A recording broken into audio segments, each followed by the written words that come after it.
সুখের দিনেও মোরা খুঁজি গো তোমায়, দুঃখের দিনেও মোরা সরি গো তোমায়।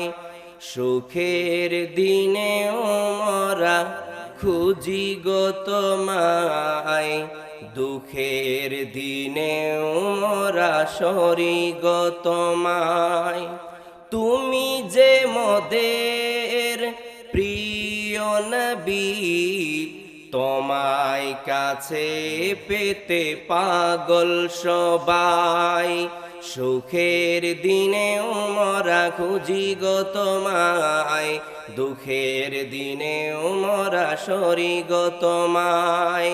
সুখের দিনেও মোরা খুঁজি গো তোমায়, দুঃখের দিনেও মোরা সরি গো তোমায়।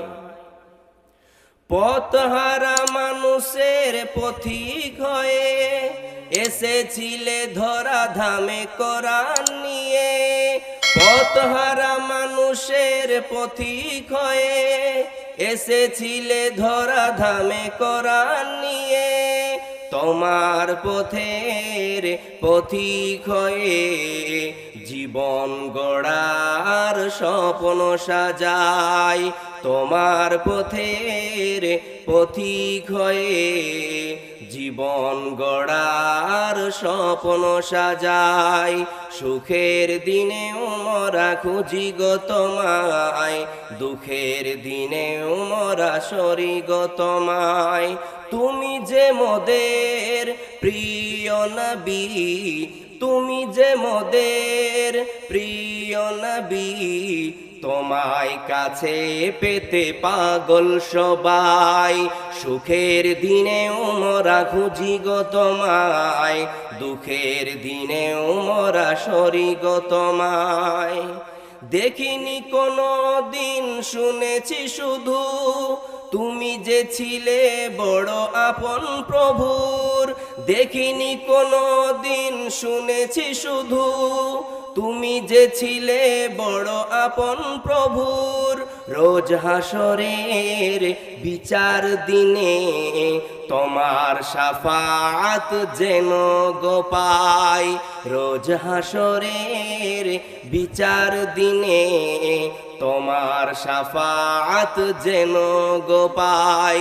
সুখের দিনেও মোরা খুঁজি গো তোমায়, দুঃখের দিনেও মোরা সরি গো তোমায়। সুখের দিনেও মোরা খুঁজি গো তোমায়, দুঃখের দিনেও মোরা সরি গো তোমায়। তুমি যে মোদের প্রিয় নবী, তুমি যে মোদের প্রিয় নবী, তোমায় কাছে পেতে পাগল সবাই। সুখের দিনেও মোরা খুঁজি গো তোমায়, দুঃখের দিনেও মোরা সরি গো তোমায়। সুখের দিনেও মোরা খুঁজি গো তোমায়, দুঃখের দিনেও মোরা সরি গো তোমায়।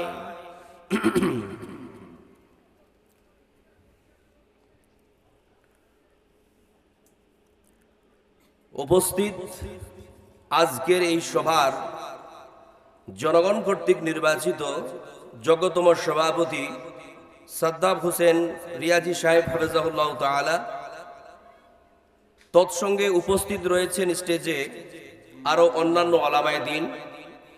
আমার সামনে বসে থাকা আমার তরুণ যুবক ভাইয়েরা, আমার বাপজিরা, পর্দার অন্তরালে পর্দা নশিরা আমার মা ও বোনেরা, আপনাদের সকলকেই আমার হৃদয়ের গহীন থেকে, আমার অন্তরের অন্তরস্থল থেকে ইসলামিক সম্ভাষণে জানাই আসসালামু আলাইকুম ওয়া রাহমাতুল্লাহি ওয়া বারাকাতুহু। আপনাদের সকলের উপরে আল্লাহর শান্তি, আল্লাহর রহমত, আল্লাহর বরকত একত্রিতভাবে বর্ষিত হোক। সকলে বলুন আমিন।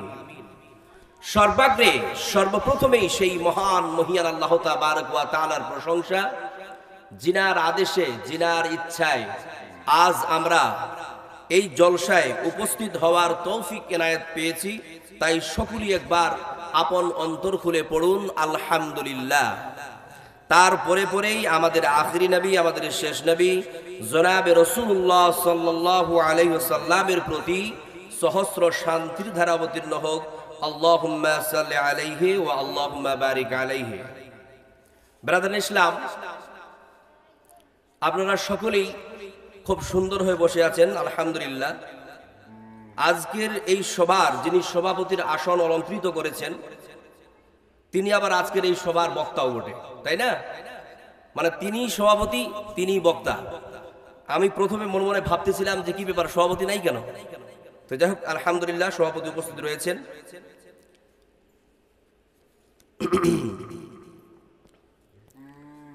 আমি আমার আলোচনা শুরু করার পূর্বেই কয়েকটি কথা বলতে চাই। এই কথাগুলো আমি রিমাইন্ডেড কেন করতেছি? এই জন্যই যে যাতে করে আপনারা আমার আলোচনার ধরনটা বুঝতে পারেন। আমি এই জলসার ওয়াজ মাহফিলগুলোকে কখনো আনন্দ আর বিনোদনের মাঠ মনে করি না। আমি মনে করি এটা একটা classical. In the mean time আমি মনে করতেছি যে আমি হচ্ছি আপনাদের একজন টিচার, আমি এজ এ টিচার, আর আপনারা যারা বসে আছেন আমার সামনে, আপনারা হচ্ছেন সকলেই আমার ছাত্র। ঠিক এমনটাও হতে পারে যে আমার সামনে যে সমস্ত মানুষেরা বসে আছেন, আমার চাইতে অনেক জ্ঞানী মানুষ বসে আছেন, কিন্তু এখনকার জন্য আমি এটা মনে করব যে আপনারা সকলেই আমার ছাত্র। এবং আপনাদের মাঝে আমি একটা আলোচনা, একটা সাবজেক্ট, একটা মেথড আমি আপনাদের মাঝে ছড়ে দেব, যাতে করে সেই সাবজেক্টের উপরে, সেই মেথডের উপরে আপনাদের সাধারণভাবে কিছু সার্বিক জ্ঞান বা কিছু বুঝে আসে, তাই না? সভাপতি মহাশয় আগেই ঘোষণা করলেন যে আমাদের এই জলসার আজকের প্রথম অধিবেশন, কালকে দ্বিতীয় অধিবেশন, তাই না? আজকের দিনটা কিন্তু জলসা কমিটি থেকে শুরু করে, শ্রোতা থেকে শুরু করে, বক্তা থেকে শুরু করে সবাই কিন্তু একটু অবহেলা করে দেখে, তাই না? আর কালকের দিনটা কিন্তু খুব জোরালো। তাই আজকে আমি আলোচনা দীর্ঘায়িত করব না, খুবই সংক্ষিপ্তভাবে আলোচনা করব। আপনারা একটু মন দিয়ে শুনবেন, কেউ উঠে যাবেন না। যদি কেউ যেতে চান চলে যান, এখন চলে যেতে পারেন। আমি খুবই সংক্ষিপ্তভাবে আলোচনা করব। আমি চাইব আমার আলোচনার শুরু থেকে নিয়ে শেষ পর্যন্ত আপনারা এইভাবেই বসে থাকবেন, ঠিক আছে কিনা? এবং যারা এখন বাইরে ছড়িয়ে ছিটিয়ে আছেন এখনো, আমি তাদেরকে জানিয়ে রাখতে চাই যে আপনি হয়তো চায়ের দোকানে বসে আছেন, মেলা বাজারে ঘুরতেছেন, রাস্তায় বসে আছেন, হয়তো বা আপনি মোবাইলে চ্যাট করতেছেন, মোবাইলে কিছু দেখছেন, অথবা আপনি কারোর সঙ্গে একটু উপরে গল্প গুজব করতেছেন। প্লিজ আমার ভাইয়েরা, আপনারা সকল জায়গাগুলোকে পরিত্যাগ করে এই প্যান্ডেলের ছত্র ছায়াতলের নিচে এসে অবস্থান করুন। আল্লাহর কসম করে বলি, এই জায়গাটা কত গুরুত্বপূর্ণ একটা জায়গা আপনি কল্পনা করতে পারবেন না। একটা হাদিস দিয়ে শুধু বুঝাই। আল্লাহ পাক রব্বুল আলামিনের নবী বলেন, ওয়া মাজতামা কওমুন ফি বাইতিম মিন বুয়ুতিল্লাহ।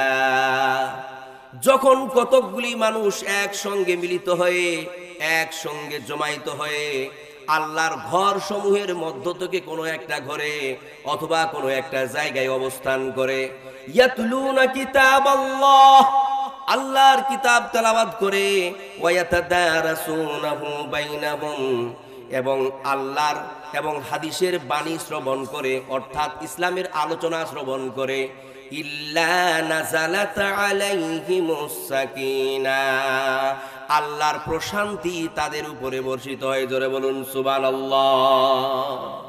শুধু তাই নয়, ওয়া গাশিয়াতুহুমুর রাহমাহ, আল্লাহর রহমত তাদেরকে চতুর্দিক থেকে পরিবেষ্টন করে নেন, ঘিরে নেন। ওয়া হাফাতুহুমুল মালাইকা, এবং আল্লাহর পক্ষ থেকে অসংখ্য ফারিস্তা নেমে এসে তাদেরকে চতুর্দিক থেকে ঘিরে নেয়। ওয়া যাকারাহুমুল্লাহু ফী মান ইনদা, এবং আল্লাহ পাক রব্বুল আলামিন ওই ফারিস্তাদের সামনে এই সকল বান্দাদেরকে নিয়ে অহংকার করে আর গর্ব করে বলে, ও আমার ফারিস্তারা শোনো, ও আমার ফারিস্তারা শোনো, শোনো, যেই দিন আমি এই পৃথিবীতে মনুষ্য জাতিকে সৃষ্টি করতে চেয়েছিলাম, এই মানব জাতিকে সৃষ্টি করতে চেয়েছিলাম, তোমরা বলেছিলে যে আল্লাহ তুমি এই মানুষদেরকে সৃষ্টি করো না, এই মানবদেরকে সৃষ্টি করো না আল্লাহ, কারণ এই মানবেরা পৃথিবীতে যাওয়ার পরে একে অপরে রক্তপাত ঘটাবে, এরা মারামারি হানাহানি কাটাকাটি রক্তপাত ঘটাবে আল্লাহ, এরা তোমার ইবাদত করবে না, সুতরাং আল্লাহ তুমি এই মানুষদেরকে সৃষ্টি করো না। সেই দিন ফারিস্তারা শোনো, আমি আল্লাহ তোমাদের কথাকে না পালন করে, তোমাদের কথাকে না মেনে আমি আল্লাহ বলেছিলাম ইন্নী আ'লামু মা লা তা'লামুন। ও আমার ফারিস্তারা শোনো, আমি আল্লাহ যা জানি তোমরা তা জানো না। তারপরে আমি আমার বান্দাদেরকে সৃষ্টি করলাম, আমি মনুষ্য জাতিকে সৃষ্টি করলাম।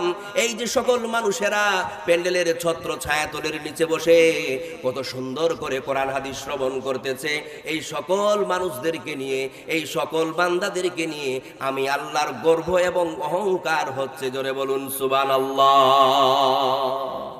কি বোঝা গেল? দেখুন ভাই, যদি আলোচনা মন দিয়ে শোনেন তাহলে আলোচনা করব। আপনাদের চোখগুলো শ্রীগালের ন্যায় আমার দিকে হতে হবে, প্রত্যেকটা শব্দ শুনতে হবে। আমি পূর্বে বলেছি আমি 10টা লোক নিয়ে আলোচনা করব, এতগুলো লোকের কোনো প্রয়োজন নাই, আপনারা বাড়ি যেতে পারেন। যদি আমার এবং আপনার মনোযোগ উভয়ের মনোযোগকে নষ্ট করেন তাহলে আপনি থাকবেন না। আর আমার সামনে দিয়ে হাঁটাহাঁটি চলাফেরা কিছু চলবে না। আমি 1 ঘন্টা কথা বলবো, বেশি বলবো না, কিন্তু খবরদার আমাকে ডিস্টার্ব করবেন না।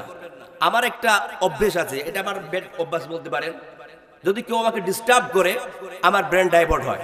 বুঝা গেল? আপনারা স্থির হয়ে মনোযোগ সহকারে শ্রবণ করবেন। আমার শারীরিক অবস্থা খুব একটা ভালো নেই, কারণ বাংলাদেশে 5 দিন সফর করে কালকে আমি ফিরেছি। কালকে রায়গঞ্জের কাশিমপুরে প্রোগ্রাম করেছি, আজকে আপনাদের মাঝে উপস্থিত হয়েছি আলহামদুলিল্লাহ। বিষয়টা হচ্ছে একটু মন দিয়ে শ্রবণ করা লাগবে, ঠিক আছে? আমি কি বললাম?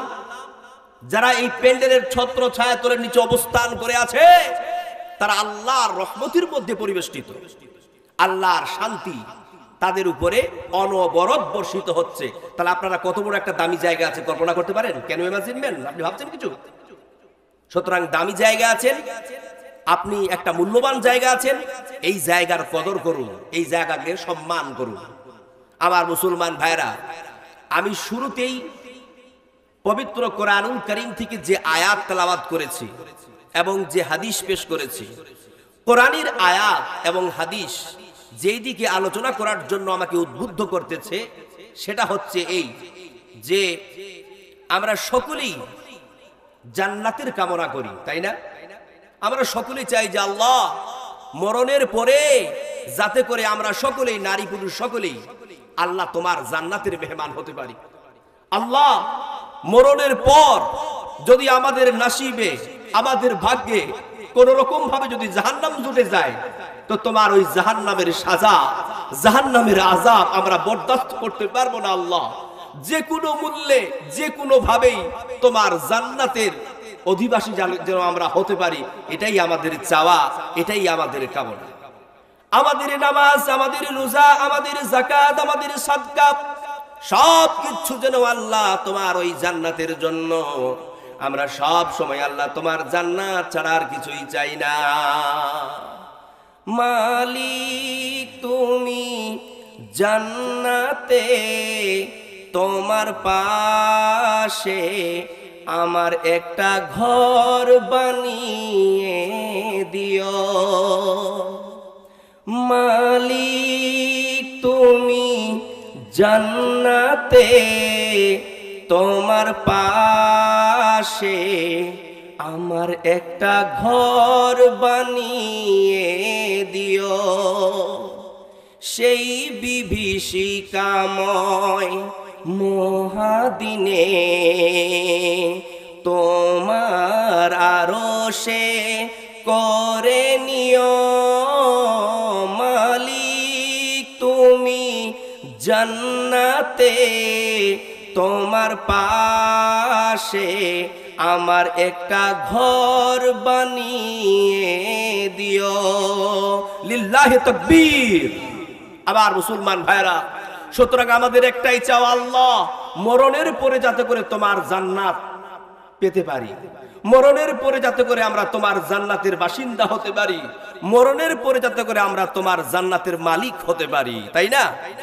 তাহলে শুনুন, এখানে জান্নাত কে কে চান? হাত তুলুন তো দেখি, আমি দেখতে চাই কে কে জান্নাত চান না।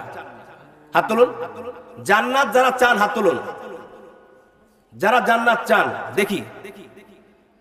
আপনি জান্নাত চান না বাবজি? ওয়াল্লাহি গজব পড়বে আপনার। হাত তুলুন, হাত তুলুন। আপনাকে বলা হচ্ছে আপনি আল্লাহর জান্নাত চান কি চান না? বোকার মতো করে হাতটা নামিয়ে আছেন। যদি আল্লাহ কবুল করে নেয়, যদি আল্লাহ কবুল করে নেয় কি অবস্থা আপনার হবে? মাশাআল্লাহ, আলহামদুলিল্লাহ। আমি আপনাদের জন্য, সকলের জন্য দোয়া কামনা করতেছি। আল্লাহ, এই যে মানে কৃষ্ণবাটি গ্রামের যে সমস্ত মানুষের আমার ভাইয়েরা বসে আছে, এরা হাত তুলে আজকে সাক্ষী দিল, আল্লাহ এরা সকলেই তোমার জান্নাত চায়, এরা জাহান্নাম চায় না। সুতরাং আল্লাহ, এই হাত উত্তোলনের কারণে তুমি এদেরকে জান্নাতের পথে পরিচালিত করিও, এদেরকে তুমি জান্নাতি আমল করার সুযোগ দান করিও, যাতে করে আমলের বিনিময় তোমার সঠিক পন্থায় অবলম্বন করার কারণে এরা তোমার জান্নাতের বাসিন্দা হতে পারে। যেন বলুন আমিন। আমার মুসলমান ভাইরা দেখুন, আমরা সকলেই জান্নাত যেতে চাই, এটা বোঝা গেল, তাই না? এবার চলুন আমরা কি করলে জান্নাত পাবো এটা শুনে নি। আল্লাহ পাক রব্বুল আলামিন বলেন, ওয়াবাশশিরিল্লাযীনা আমানু ওয়া আমিলুস সালিহাতি আন্না লাহুম জান্নাতিন তাজরি মিন তাহতিহাল আনহার। আল্লাহ পাক রব্বুল আলামিন বলেন, সুসংবাদ দিয়ে দাও তাদের জন্য যারা আল্লাহর প্রতি ঈমান নিয়ে এসেছে এবং সৎকর্ম সম্পাদন করেছে। এমন এক জান্নাতের সুসংবাদ দাও, এমন এক জান্নাতের সুসংবাদ দাও যেই জান্নাতের তলদেশ দিয়ে নহর প্রবাহিত। জোরে বলুন সুবহানাল্লাহ। তাহলে বলুন তো, এই জান্নাতের সুসংবাদ কাদের জন্য হলো? সেটা একটু জোরে দিন তো। আমি আপনাদেরকে মাঝে মাঝে ব্রেক দিব, আপনারা মন খারাপ করবেন না। হ্যাঁ, আসলে আমি 2024 সালে ইন্ডিয়া থেকে বের হলাম। বিশ্বাস করবেন না, 2024 সালে ইন্ডিয়া থেকে বের হলাম, আর 2025 সালে গিয়ে আমি বাংলাদেশ পৌঁছালাম। 1 বছর লাগলো শুধু আমার বাংলাদেশ যেতে। আপনারা কি বুঝতে পারছেন? হ্যাঁ, তার মানে 31শে ডিসেম্বর আমি বর্ডার ক্রস করতে গেছিলাম। তো বর্ডার ক্রস করলাম ঠিকই, কিন্তু আমরা এমন হয়েছিল, আমার রাত হয়ে গেছিল, আর ঠিক রাত 12টার পরে আমরা বর্ডার ক্রস করি, মানে আমরা ওখানে পৌঁছালাম কত কোটা ক্রস করে রাত 12টা 1টার দিকে, একদম 2:30 বাজে গেছিল। আমরা গেছিলাম রাজশাহী ঢাকাতে, সেখান থেকে চলে গেলাম লালমনিরহাট। আহারে, লালমনিরহাট এত ঠান্ডার জায়গা, মনে হচ্ছে পৃথিবীর সমস্ত শীত সেখানে চলে গেছে। আর একটা বিষয় সেটা হচ্ছে এই যে যখন 1 জানুয়ারি হলো, তো 1 জানুয়ারিতে প্রচন্ড কনকুরে শীত, তাই না? এখানেও কিন্তু আমাদের শীত ছিল 1 জানুয়ারিটা। 1 জানুয়ারি 2 জানুয়ারি প্রচন্ড শীত, প্রচন্ড শীত। আর এই শীত হওয়ার একটা কারণও আছে, আল্লাহ গজব দিয়েছে সেদিন। 1 জানুয়ারিতে যত পাপ হয়েছে, যত পাপ হয়েছে, মনে হচ্ছে পুরো বছরে তত পাপ হয় না, ঠিক না? এই পাপের জন্য আল্লাহ ওই তারিখটাতে আবার গজবও দিয়ে দিয়েছে। আমার মুসলমান ভাইরা, তাই মাঝে মাঝে ব্রেক দিব, আপনারা কিছু মনে করবেন না, আমার গলার কন্ডিশন খুব একটা ভালো না। ওটা জল দেন, এটা জল দিলেন। কিন্তু আমি যেটা বলতে চাইছিলাম, আল্লাহ তাআলা পবিত্র কোরআন কারীমের মধ্যে বললেন যে যদি এমন এক জান্নাত পেতে চাও যেই জান্নাতের তলদেশ দিয়ে নহর প্রবাহিত, তাহলে কি হওয়া লাগবে? প্রকৃত ঈমানদার হতে হবে, প্রকৃত মুমিন হতে হবে, আর তার সাথে সাথে সৎ কর্ম সম্পাদন করতে হবে, তাই না? প্রকৃত মুমিন যদি পৃথিবীর কোনো মানুষ না হতে পারে, আল্লাহর কসম করে বলি, সে ব্যক্তি কোনোদিন আল্লাহর জান্নাতে যেতে পারবে না। আল্লাহর জান্নাতে যাওয়ার জন্য আপনাকে প্রকৃত ঈমানদার হতে হবে, প্রকৃত মুমিন হতে হবে। কিন্তু আমরা একটা হাদিস থেকে জানতে পারি, যেখানে রাসূল সাল্লাল্লাহু আলাইহি ওয়াসাল্লাম স্পষ্ট করে বলছেন, লা ইউমিনু আহাদুকুম হাত্তা আকুনা আহাব্বা ইলাইহি মিন ওয়ালাদিহি ওয়া ওয়ালিদিহি ওয়ান নাসি আজমাইন। ততক্ষণ পর্যন্ত কোন ব্যক্তি পূর্ণ মুমিন হতে পারে না যতক্ষণ না সে তার সন্তান সন্ততি, তার মাতা পিতা এবং পৃথিবীর সকল মানুষের চাইতে আল্লাহর নবীকে না ভালোবাসবে। জোরে বলুন সুবহানাল্লাহ। সুতরাং কোরআনের আয়াত এবং হাদিস থেকে আমরা জানতে পারলাম, যদি আমরা আল্লাহর জান্নাত পেতে চাই তাহলে আমাদেরকে প্রকৃত মুমিন হতে হবে, প্রকৃত ঈমানদার হতে হবে। যদি আমরা প্রকৃত মুমিন না হই তাহলে আল্লাহর জান্নাতে যেতে পারবো না। আর যদি আমরা প্রকৃত মুমিন হতে চাই তাহলে আমাদেরকে সব কিছুর চাইতে আমাদের নবী মুহাম্মদ সাল্লাল্লাহু আলাইহি সাল্লামকে ভালোবাসা লাগবে। বোঝা গেল কি গেল না? সুতরাং আমার ভাইয়েরা মন দিয়ে শুনুন, যদি প্রকৃত মুমিন হতে চান, প্রকৃত ঈমানদার হতে চান, তাহলে অবশ্যই নিজের জীবনের চাইতো আপনাকে আমার নবীকে ভালোবাসা লাগবে, আপনার হাবিবকে ভালোবাসা লাগবে। নবীর মুহাব্বত ছাড়া, নবীর ভালোবাসা ছাড়া পৃথিবীর কোনো মানুষ প্রকৃত ঈমানদার হতে পারে না, প্রকৃত মুমিন হতে পারে না। আর কোনো মানুষ যদি প্রকৃত ঈমানদার না হতে পারে, প্রকৃত মুমিন না হতে পারে, তাহলে সেই ব্যক্তিটা কোনোদিন আল্লাহর জান্নাতে যেতে পারবে না। বুঝা গেল না? গেল কি গেল না? অবশ্যই বুঝা গেল। একটা হাদিস রাখছি ভাই, রাসূল সাল্লাল্লাহু আলাইহি সাল্লামকে কতটুকু ভালোবাসতে হবে এই হাদিস থেকে স্পষ্ট হয়ে যায়। হযরত ওমর রাদিয়াল্লাহু তাআলা আনহু বলছেন যে আমরা একবার রাসূল সাল্লাল্লাহু আলাইহি সাল্লামের সাথে মসজিদের মধ্যে বসেছিলাম। বেশ কয়েকজন সাহাবী বসেছিল, আমিও বসেছিলাম। আমি লক্ষ্য করে দেখলাম যে আমার জাংটা রাসূলের জাঙের উপরে, আমার জাংটা রাসূল সাল্লাল্লাহু আলাইহি সাল্লামের জাঙের উপরে। এই দৃশ্যটা দেখে আমি এত আনন্দিত হলাম, এত আনন্দিত হলাম, আনন্দের চোটে আমি বলে ফেললাম, লা আনতা হাব্বা ইলাইয়া মিন কুল্লি শাইইন ইল্লা নাফসিল্লাতী বাইনা জামবি। ইয়া রাসূলুল্লাহ, ইয়া হাবিবাল্লাহ, আমি আপনাকে এই পৃথিবীর জাগতিক সব কিছুর চাইতে আমি আপনারে বেশি ভালোবাসি। ইল্লা নাফসিল্লাতী বাইনা জামবি, শুধুমাত্র আমার আত্মা ব্যতীত। যখনই এই কথা উমর বললেন, আল্লাহ রসুল বললেন, উমর তুমি এখনো পূর্ণ মুমিন হতে পারো নাই। যখনই এই কথা বলা, আল্লাহর রসুলের এই কথা শুনে উমর ফুফরে ফুফরে কাঁদতে লাগলেন। চোখ থেকে ঝরঝর করে জল নেমে আসলো আর বলতে লাগলো, ইয়া রাসূলুল্লাহ, ইয়া হাবিবাল্লাহ, এ আপনি কি কথা বললেন? আমি পূর্ণ মুমিন হতে পারি নাই। ইয়া রাসূলুল্লাহ, আমি এত বড় কথা আপনার অন্তর জয়ের জন্য বললাম, আপনাকে সন্তুষ্ট করার জন্য বললাম ইয়া রাসূলুল্লাহ, আর আপনি বললেন আমি এখনো পূর্ণ মুমিন হতে পারি নাই। আল্লাহ রাসূল তখন বলছেন, হ্যাঁ উমর, তুমি এখনো পূর্ণ মুমিন হতে পারো নাই। কেননা লা ওয়াল্লাযী নাফসি বিয়াদিহি হাত্তা আকুনা আহাব্বা ইলাইকা মিন নাফসিকা। আল্লাহর কসম, যার হাতে আমার জীবন, কসম সেই সত্তার যার হাতে আমার জীবন, ততক্ষণ পর্যন্ত তুমি পূর্ণ মুমিন হতে পারবে না যতক্ষণ না তুমি তোমার নিজের জীবনের চাইতে আমারে বেশি ভালোবাসবে। তখন উমর সঙ্গে সঙ্গে বলে ফেললেন, ইয়া রাসূলুল্লাহ, আমি আকাশ এবং জমিনকে সাক্ষী রেখে বলতেছি, আমি আপনাকে আমার নিজের জীবনের চাইতেও ভালোবাসতে লাগলাম। জোরে বলুন সুবহানাল্লাহ।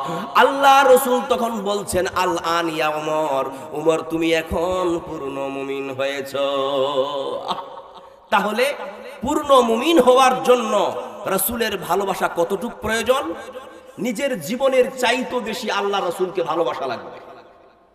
নিজের জীবনের চাইতো আল্লাহ রাসূলকে ভালোবাসা লাগবে। ভালোবাসার পরিণাম কি জানেন? আল্লাহর কোরআন কি বলছেন শুনুন। আল্লাহ পাক রব্বুল আলামিন বলেন, কুল ইন কুনতুম তুহিব্বুনাল্লাহ ফাত্তাবিউনি ইউহিব্বুকুমুল্লাহ। হে নবী, তুমি আমার বান্দাদেরকে বলে দাও, তোমার উম্মতদেরকে বলে দাও, তারা যদি আমার মহব্বত পেতে চায়, আমার ভালোবাসা পেতে চায়, তাহলে তারা যেন তোমার অনুকরণ করে। যারা তোমাকে মহব্বত করবে, তোমার অনুকরণ করবে, তারা আমার আল্লাহর ভালোবাসা পেয়ে যাবে। জোরে বলুন সুবহানাল্লাহ। এই যে নবীকে ভালোবেসে আল্লাহর ভালোবাসা পাওয়া যাবে, লাভ কি? লাভ কি? আমরা তো সব সময় লাভের ধান্দা করি, তাই না? লাভটা শুনুন, আল্লাহ তাআলা বলছেন ইয়াগফির লাকুম দুনুবাকুম, আল্লাহ তাআলা তোমার বিগত জীবনের সমস্ত গুনাহ মাফ করে দেবে। জোরে বলুন সুবহানাল্লাহ।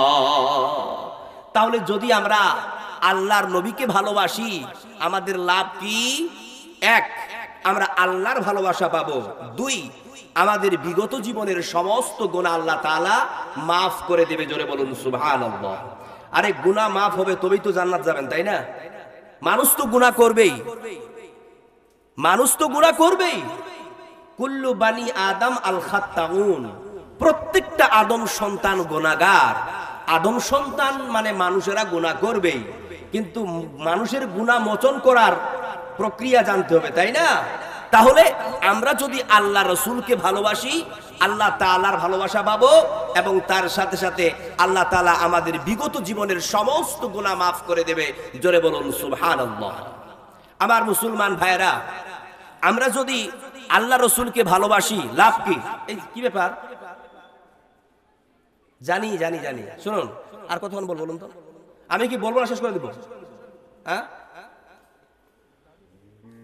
আর 10 মিনিট বলি নাকি? হ্যাঁ, দেখুন ভাই, বলতে থাকেন। আমি তো আগেই বললাম লোকটাকে, আপনি ও তো আগে যেতে পারতো না? আসামে এক প্রোগ্রাম করলাম, হাজার হাজার মানুষের কথা বললাম। শুনুন, আল্লাহর নবীকে যদি ভালোবাসা হয়, আল্লাহ রসুলকে যদি ভালোবাসা হয়, লাভ কি, ফায়দা কি? শুনুন, একজন ব্যক্তি রাসূল সাল্লাল্লাহু আলাইহি সাল্লামের বড় পাগল, বড় দিওয়ানা, প্রচন্ড রাসূল সাল্লাল্লাহু আলাইহি সাল্লামকে ভালোবাসতেন। যখন রাসূল সাল্লাল্লাহু আলাইহি সাল্লামের ওই মুবারক চেহারাখানা তার দৃশ্যে ভাসমান হতো, যতক্ষণ না নবীকে দেখতেন তার আত্মা শান্তি পেত না। একদিন তিনি দোলাতে দোলাতে রাসূল সাল্লাল্লাহু আলাইহি সাল্লামের কাছে গিয়ে উপস্থিত, আর বলতে লাগলেন, ইন্নী যাকারতু মাউতি ওয়া মাউতাকা ফাআরাফতু আন্নাকা ইযা দাখালতাল জান্নাতা রুফিআত মা'আন নাবিয়্যিনা ওয়া সিদ্দিকিনা ওয়া শুহাদাই ওয়া ইন দাখালতুহা লা আরাকা। ইয়া রাসূলুল্লাহ, ইয়া হাবিবাল্লাহ, যখন আমি আমার মৃত্যুটাকে এবং আপনার মৃত্যুটাকে স্মরণ করি, তখন আমার বড় ভয় হয়। ইয়া রাসূলুল্লাহ, আপনি হচ্ছেন রাহমাতুল লিল আলামিন, আপনি হচ্ছেন সারা বিশ্বের নবী, সারা পৃথিবীর নবী। ইয়া রাসূলুল্লাহ, আপনাকে যখন আমি দুনিয়াতে আপনার চেহারাখানা না দেখতে পাই, আমি যতক্ষণ পর্যন্ত আপনার চেহারাখানা না দেখতে পাই, আমার আত্মা শান্তি পায় না। কিন্তু একটা কথা যখন আমার স্মরণে পড়ে, তখন বড় ভয় হয়। আল্লাহ, এই দুনিয়ার জীবনে যদি আপনারে না দেখি আমি থাকতে পারি না, ওই দিন আমি কি করে থাকবো মরণের পরে? যেই দিন আপনি শহীদ ব্যক্তিদের সঙ্গে থাকবেন, নবীদের সঙ্গে থাকবেন, মুত্তাকিনদের সঙ্গে থাকবেন, সেই দিন তো যদি আল্লাহ আমি আমার আমলের জোরেও জান্নাতে চলে যাই, কিন্তু আপনার সঙ্গে তো মনে হয় আমার স্থান হবে না। সেই দিন আমি আপনারে না দেখে কি করে থাকবো? আল্লাহ রাসূল তখন বললেন, সঙ্গে সঙ্গে আয়াত নাজিল হয়ে গেল কোরআনের, وَمَن يُطِعِ اللَّهَ وَالرَّسُولَ فَأُولَئِكَ مَعَ الَّذِينَ أَنْعَمَ اللَّهُ عَلَيْهِمْ مِنَ النَّبِيِّينَ وَالصِّدِّيقِينَ وَالشُّهَدَاءِ وَالصَّالِحِينَ وَحَسُنَ أُولَئِكَ رَفِيقًا। শর্টকাটে তরজমা করতেছি।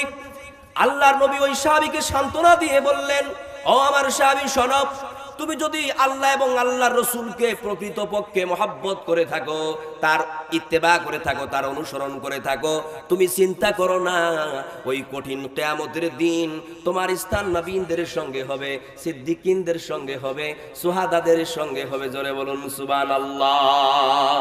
সুতরাং সাহাবী শোনো, তুমি যখন আমারে মহব্বত করেছো এতটা, তুমি যখন ভালোবেসেছো আমাকে এতটা, তুমি চিন্তা করো না জান্নাতে আমরা একই সঙ্গে অবস্থান করব। চিন্তা করুন রাসূলকে মহব্বত করার কতটা পরিণাম, কতটা রেজাল্ট। একজন সাহাবী দৌড়াতে দৌড়াতে রাসূল সাল্লাল্লাহু আলাইহি ওয়াসাল্লামের কাছে এসে উপস্থিত। ইন্না রাজুলান আতান নাবিয়্যা সাল্লাল্লাহু আলাইহি ওয়াসাল্লাম ক্বালা মাতা সাআতু ইয়া রাসূলুল্লাহ। তিনি বলে ফেললেন, ইয়া রাসূলুল্লাহ, কিয়ামত কবে অনুষ্ঠিত হবে? তো রাসূল সাল্লাল্লাহু আলাইহি ওয়াসাল্লাম বলেন, মা আ'আদাত্তা লাহা, তুমি যে কিয়ামতের জন্য এত বিচলিত হয়ে উঠেছো, তাহলে তুমি ওই কিয়ামতের জন্য কি তৈরি করেছো? তখন সে বলছে, মা আ'আদাতু লাহা মিন কাসীরি সালাতিন ওয়ালা সাওমিন ওয়ালা সাদাকাতিন।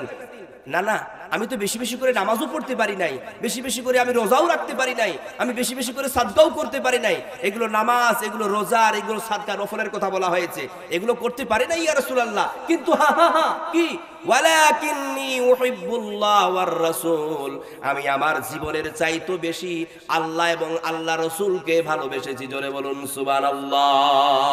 তখন রাসূল সাল্লাল্লাহু আলাইহি ওয়াসাল্লাম বললেন, ক্বালা আনতা মা'a মান আহাবাবতা।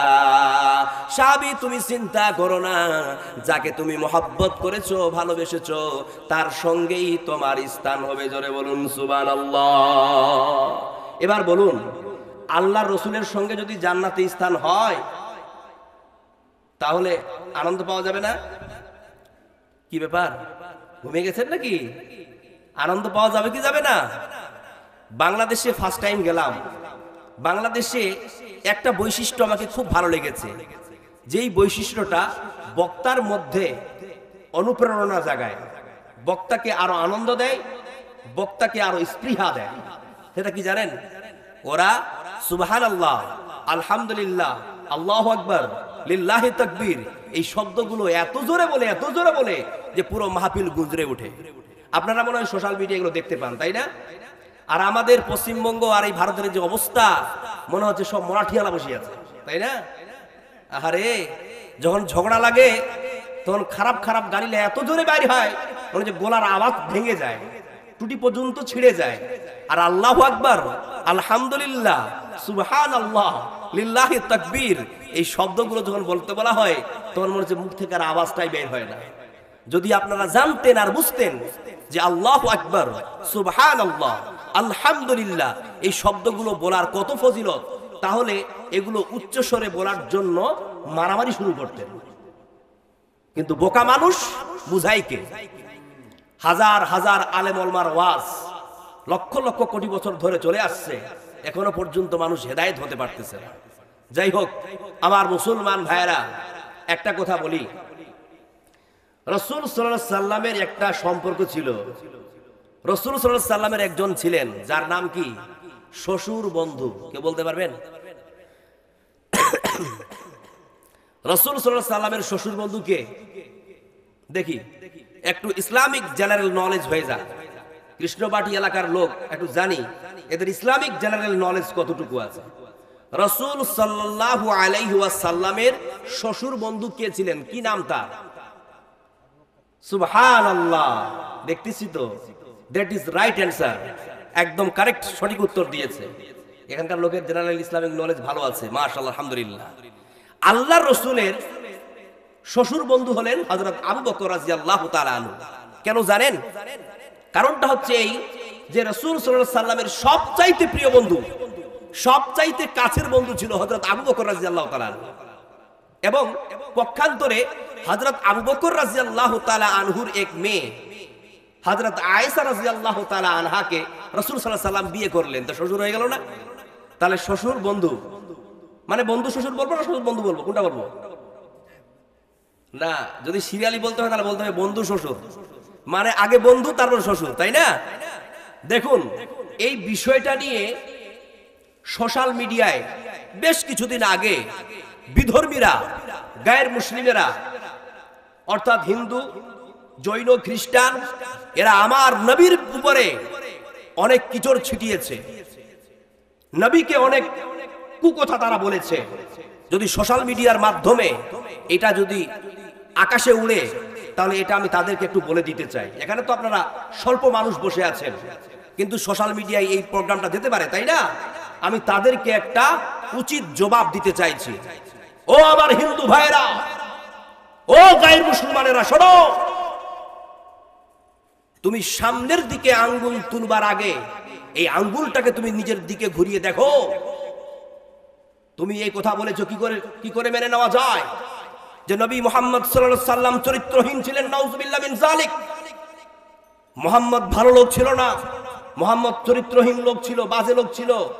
এই মুহাম্মদ একটা নাবালিকা, হযরত আয়েশা, নাবালিকা মেয়ে, তার সঙ্গে সম্পর্ক লাগিয়েছিল, তাকে বিয়ে করেছিল, তার সঙ্গে কুকর্ম করেছিল। এই নাবালিকার সঙ্গে চরিত্রহীনতার সঙ্গে হীনতার একটা পরিচয় দিয়েছে। অতএব এই মুহাম্মদ বাজে লোক, চরিত্রহীন লোক। নাউযুবিল্লাহ মিন যালিক।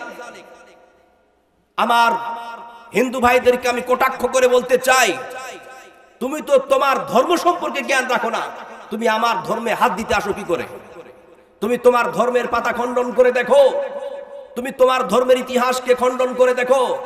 তোমার ধর্মের যে সমস্ত ধর্মগুরুরা আছে, তারাও হাজার হাজার এই নাবালিকাকে বিয়ে করেছে, কিন্তু সেটাতে তুমি বললে না, সেটাতে তোমাদের মাথা ব্যথা হয় না। আর আমার নবী একটা নাবালিকাকে বিয়ে করতে গেল, তো তোমার মাথা ব্যথা হয়ে গেল। এটা 1 নম্বর জবাব। 2 নম্বর জবাব বলি, আমরা আল্লাহর কথা আগে শুনবো না আমার হিন্দু ভাইদের কথা আগে শুনবো? কোনটা বলুন?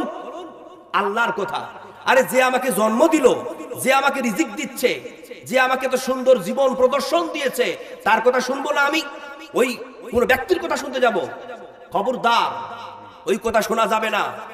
অবশ্যই মেনে নিচ্ছি যে রাসূল সাল্লাল্লাহু আলাইহি সাল্লামের বিয়েটা হযরত আয়েশার সঙ্গে 7 বছরে হয়েছিল, 9 বছরে বিদায় হয়েছিল। অবশ্যই এটা নাবালিকার বয়স। কিন্তু একটা কথা মাথায় রাখবেন, যেটা হয়তো আপনারা অনেকেই জানেন না, সেটা হচ্ছে এই যে হযরত মুহাম্মদ সাল্লাল্লাহু আলাইহি সাল্লামের সঙ্গে আয়েশার বিয়েটা কেবলমাত্র আল্লাহর ইচ্ছায় হয়েছিল, আল্লাহর আদেশে হয়েছিল। জোরে বলুন সুবহানাল্লাহ। কেমন জানেন? একবার জিবরাইল হযরত আয়েশা রাদিয়াল্লাহু তাআলা আনহার ছবিটাকে একটা ফ্রেমের মধ্যে কায়েদ করে, একটা ফ্রেমের মধ্যে বন্দী করে হযরত মুহাম্মদ সাল্লাল্লাহু আলাইহি সাল্লামের কাছে নিয়ে এসেছেন। আর বলছেন যে মুহাম্মদ, এই দেখতে পাচ্ছেন এই মেয়েটা? রাসূল সাল্লাল্লাহু আলাইহি সাল্লাম দেখলেন, হ্যাঁ দেখতে পাচ্ছি তো, একে বিয়ে করবেন? রাসূল সাল্লাল্লাহু আলাইহি সাল্লাম বলছেন, প্রস্তাব কে দিয়েছে? জিবরাইল বলছেন, আল্লাহ প্রস্তাব দিয়েছে। তাই নাকি? বলছে হ্যাঁ। রাসূল সাল্লাল্লাহু আলাইহি সাল্লাম তখন বললেন, যদি আল্লাহ প্রস্তাব দিয়ে থাকে আর জিবরাইল তুমি কাজী হও, তাহলে আমি রাজি। বোঝা গেল না? তারপরে জিবরাইল বলছে, ইয়া রাসূলুল্লাহ, আপনি কি জানতে চাইবেন না এই মেয়েটা কে? রাসূল সাল্লাল্লাহু আলাইহি সাল্লাম তখন বলছেন, হ্যাঁ অবশ্যই জানতে চাইবো, মেয়েটা কে? তখন জিবরাইল বলছেন, এই মেয়েটা অন্য কোনো মেয়ে নয়, বরং এটা হচ্ছে তোমার প্রিয় বন্ধু হযরত আবু বকরের মেয়ে হযরত আয়েশা রাদিয়াল্লাহু তাআলা আনহা। জোরে বলুন সুবহানাল্লাহ। এই যে রাসূল সাল্লাল্লাহু আলাইহি সাল্লামের সাথে হযরত আয়েশার বিয়েটা হয়েছে, এটা কেবলমাত্র আল্লাহর ইচ্ছায় হয়েছে, আল্লাহর আদেশে হয়েছে। সুতরাং যেখানে আল্লাহর আদেশ রয়েছে, আল্লাহর ইচ্ছা রয়েছে, এর উপরে আমরা কোনো ব্যক্তির কথা শুনতে রাজি নই। ঠিক কি না? আমার মুসলমান ভাইরা, আমাকে তো অবাক লেগে গেল, আমাকে অবাক লেগে গেল। যারা আপনারা বসে আছেন, অনেক জ্ঞানী গুণী মানুষ বসে আছেন, বিভিন্ন শিক্ষায় শিক্ষিত মানুষ বসে আছেন, কিন্তু আমরা ইসলামিক জেনারেল নলেজের দিক থেকে দুর্বল হতে পারি না। কেন বলুন তো? কারণ আমাদের পথ প্রদর্শক, আমাদের সঠিক পথের দিশারি সে কে? আমার হাবিব, আমার নবী মুহাম্মদ সাল্লাল্লাহু আলাইহি সাল্লাম। আমি বলতেছিলাম হযরত আবু বকর রাদিয়াল্লাহু তাআলা আনহুর কথা, তাই না? হযরত আবু বকর রাদিয়াল্লাহু তাআলা আনহু এমন একজন সাহাবী ছিলেন, যিনি রাসূল সাল্লাল্লাহু আলাইহি সাল্লামের জন্য, ইসলামের জন্য নিজের জীবন পর্যন্ত দিয়ে দিতে প্রস্তুত ছিলেন। আল্লাহ পাক রব্বুল আলামিনের নবী ঘরের মধ্যে বসে আছেন, শুয়ে আছেন, হঠাৎ করে আল্লাহ পাক রব্বুল আলামিন আল্লাহর নবীকে জানিয়ে দিলেন, ইয়া নবী, ইয়া মুহাম্মদ, ইয়া হাবিবি, তোমাকে মক্কার কাফেরেরা, মক্কার দুষ্ট দুসারেরা তোমাকে মারার জন্য তোমার বাড়িটাকে চতুর্দিক থেকে ঘেরাও করে নিয়েছে।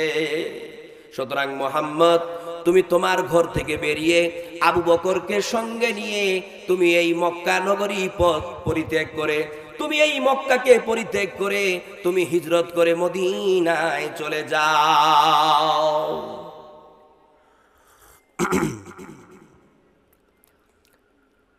তারপরে আল্লাহ পাক রব্বুল আলামিনের নবী হযরত আবু বকর রাদিয়াল্লাহু তাআলা আনহুকে সঙ্গে নিয়ে মদিনার পথে বেরিয়ে গেলেন।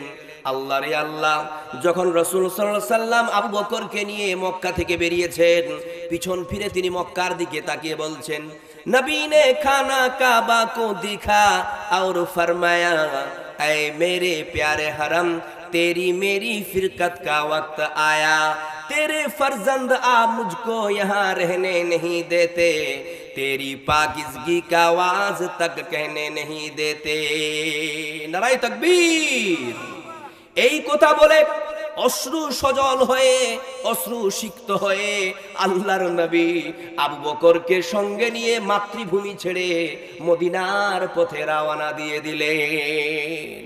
যখন তিনারা হাঁটতেছিলেন, আবু বকর রাদিয়াল্লাহু তাআলা আনহু কখনো কখনো ডানে, কখনো কখনো বামে, কখনো কখনো সামনে, কখনো কখনো পিছনে হতেছেন।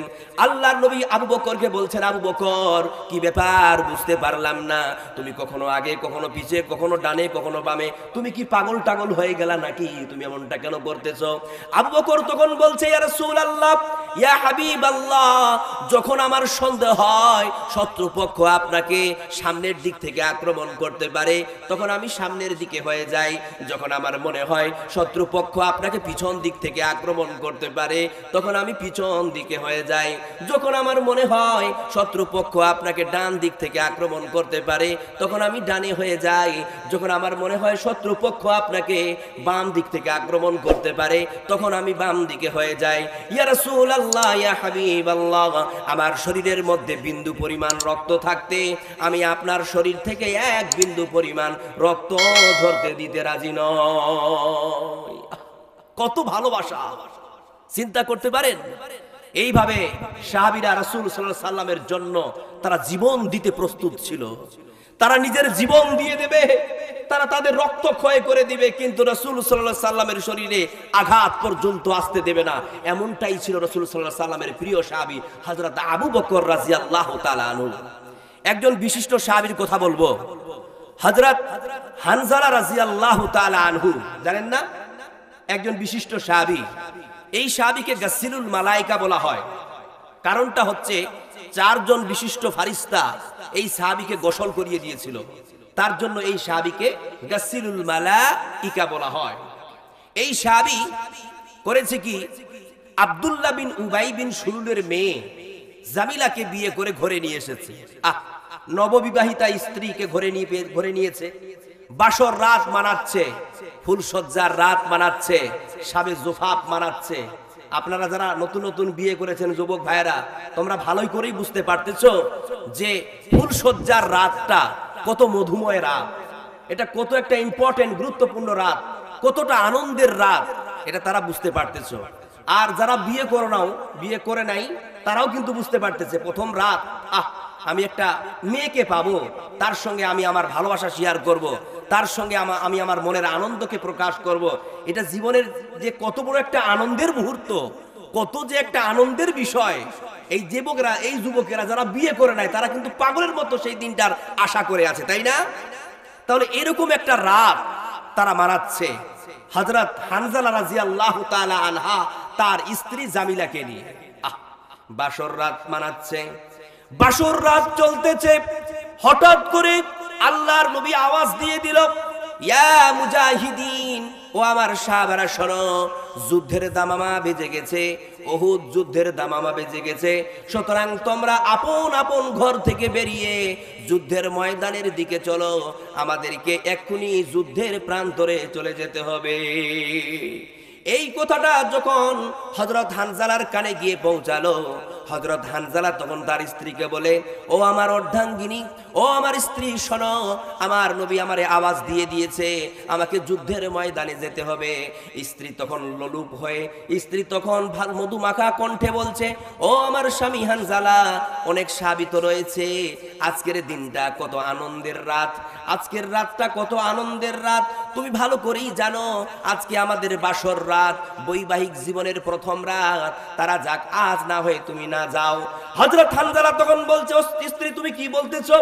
আমার হাবিব আমারে আওয়াজ দিয়েছে আমারে যাওয়া লাগবে, অবশ্যই আমাকে যেতে হবে। তখন তার স্ত্রী বলে, ও হানজালা, ও আমার প্রাণের স্বামী, তাহলে কি তুমি আমারে ভালোবাসো না?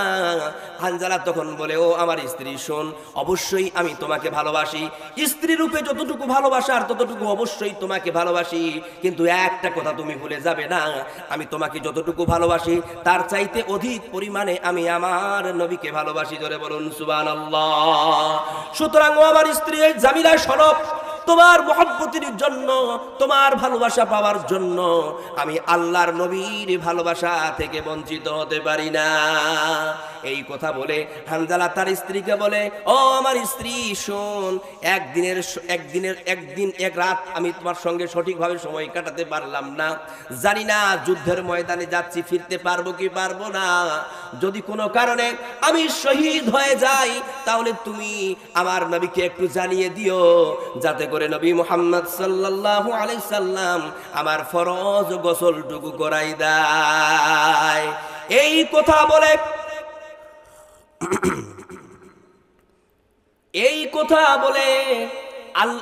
কথা বলে হযরত হানজালা রাদিয়াল্লাহু তাআলা আনহু উন্মুক্ত তলোয়ার নিয়ে উহুদ প্রান্তরের দিকে বেরিয়ে গেল।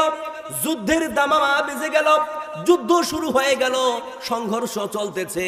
চলতে চলতে এক পর্যায়ে গিয়ে যুদ্ধ খতম হয়ে গেল, যুদ্ধ শেষ হয়ে গেল, সমস্ত সাহাবীরা বাড়ি ফিরতে লেগেছে। এইদিকে জামিলা, নববিবাহিতা স্ত্রী, স্বামীর আশায় পথ চেয়ে বসে আছে। ঠিক কিনা? দেখুন ভাই, আপনি যদি নতুন বিয়ে করেন, বাসর রাত পার করেছেন, আর তারপর দিন যদি আপনার স্বামী আপনাকে রেখে কোথাও যায়, সারা দিন আপনার মনটা টেঙ্গে থাকবে না যে কখন যে আমার স্বামী ফিরবে, আবার আমার স্বামীরে দেখতে পাবো, আবার আমার স্বামীর সঙ্গে আমি ভালোবাসা বিনিময় করতে পারবো। এর জন্য তার মনটা কিন্তু বারবার টেঙ্গে থাকে, থাকে কি থাকে না? আরে অন্যের কথা কি বলতে যাব, আমি আমার কথা বলি। আমি যখন বিয়ে করলাম, বিয়ে করার পর বাসর রাত হলো, বাসর রাত পার করার পর আমি, যারা আমাকে ভালো করে চিনেন, যারা আমাকে করিবি ভাবে চিনেন, তারা জানেন যে আমি মাদ্রাসায় পড়াতাম। এই জলসা জগতে আসার পর মাদ্রাসায় আর ঠিকঠাক পড়াতে পারি না। কেন বলুন তো? এই প্রোগ্রামের জন্য দূর দূরান্তে চলে যেতে হয়, ক্লাস ছড়ে যাচ্ছে, কমিটি মেনে নেবে? মেনে নেবে না। আর আমিও নিজে নিজে ভাবলাম এটা তো ঠিক নয়, ছাত্রদের পড়াতে পারবো না, বেতন খাবো, এটা ঠিক কি ঠিক না। আমাদের হাতিরুবা একটা টাউন আছে, ছোট মোটো টাউন, স্ট্যান্ড বলতে পারেন। তো এই স্ট্যান্ডের উপরে আমাদের একটা মার্কেট আছে, মার্কেটের রুমগুলো ভাড়া আছে। আমি তখন সিদ্ধান্ত নিলাম এই জায়গায় আমি প্রেস করি। প্রেস মানে বুঝতে পারছেন? Printing press. তো আমার একটা প্রিন্টিং প্রেস আছে, অর্থাৎ সেখানে বিয়ের card, handbill, poster, magazine, visiting card, flex, design সব কিছু করা হয়। আগে আমি টোটালটাই সামলাতাম, এখন পারছি না, তার জন্য লোক রেখেছি। তো যাই হোক, আমি সকালবেলা যেতাম আর দুপুরে বাড়ি ফিরতাম না, দুপুরে ওখানে কিছু খেয়ে নিতাম, মানে আমাদের ওখানে রান্না বান্না করার মতো ব্যবস্থা আছে। তো এটা আমার প্রতিদিনের কাজ ছিল। আমার পাশে যে সমস্ত দোকানদারেরা আছে তারাও জানতো যে আব্দুল আলিম সকালে আসে আর সন্ধ্যায় বাড়ি যায়। এবার বিয়ে করার পর তারপরের দিন আবার কি করেছি জানেন? ওই বের হয়েছি দোকানের জন্য, দোকানে এসেছি, আমারও কিন্তু মনটা লুলুক পুলুক করতেছে, কখন যে বাড়ি ফিরবো, কখন যে সন্ধ্যা হবে।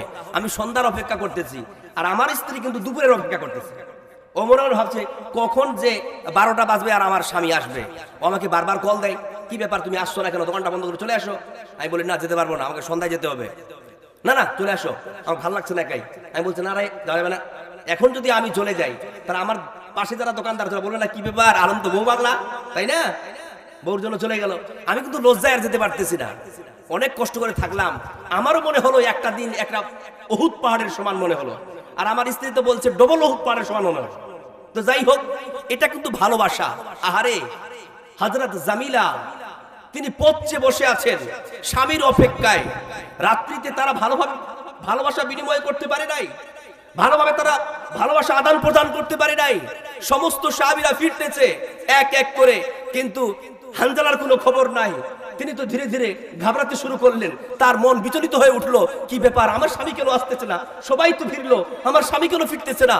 এইভাবে হযরত জামিলা পাগল হয়ে গেল, স্বামীর প্রেমে পাগল হয়ে তিনি যুদ্ধের ময়দানের দিকে দৌড়াতে লাগলেন।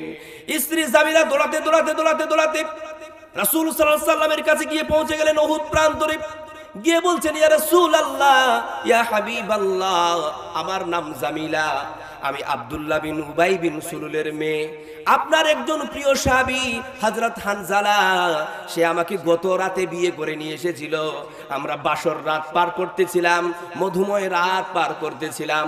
যখনই আপনি আওয়াজ দিয়ে দিলেন, আপনার আওয়াজ পেয়ে আমার সামনে আমাকে ঘরে রেখে যুদ্ধের ময়দানে অংশগ্রহণ করেছে। ইয়া রাসূলুল্লাহ, সকল সাহাবীরা ফিরে গেল, কিন্তু আমার হানজালা কেন ফিরে না?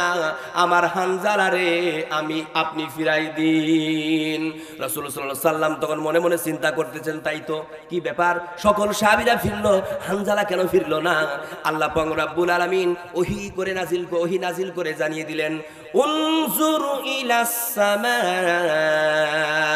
হে মুহাম্মদ, তুমি তোমার মাথাটাকে একটু উত্তোলন করো আকাশের দিকে। আল্লাহ রাসূল আকাশের দিকে মাথাটাকে তুললেন। তুলা মাত্রই দেখতে পাচ্ছেন আল্লাহর পক্ষ থেকে 4 জন বিশিষ্ট ফারিস্তা এসে তাকে ফরজ গোসল করাই দিতেছে। এই দৃশ্য দেখে আল্লাহ রাসূল চোখটাকে নিচে করলেন।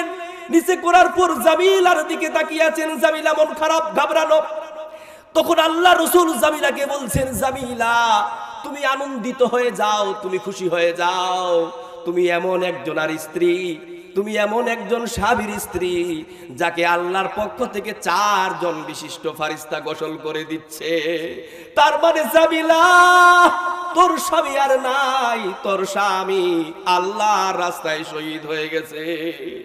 জামিলা তখন ফুপড়ে ফুপড়ে কাঁদতে লাগলেন, চোখ দিয়ে ঝরঝর করে জল নেমে আসলো, আর বলতে লাগলো, ইয়া রাসূলুল্লাহ, একটা রাত স্বামীর সঙ্গে ঠিকঠাক করে পার করতে পারলাম না, কত যে কথা ছিল মনের ভিতরে, সব কিছু বলতে পারি নাই, কত কথা বুকের মধ্যে চাপা দিয়ে রেখেছিলাম যে আজকে দেখাবে, আজ বলবো।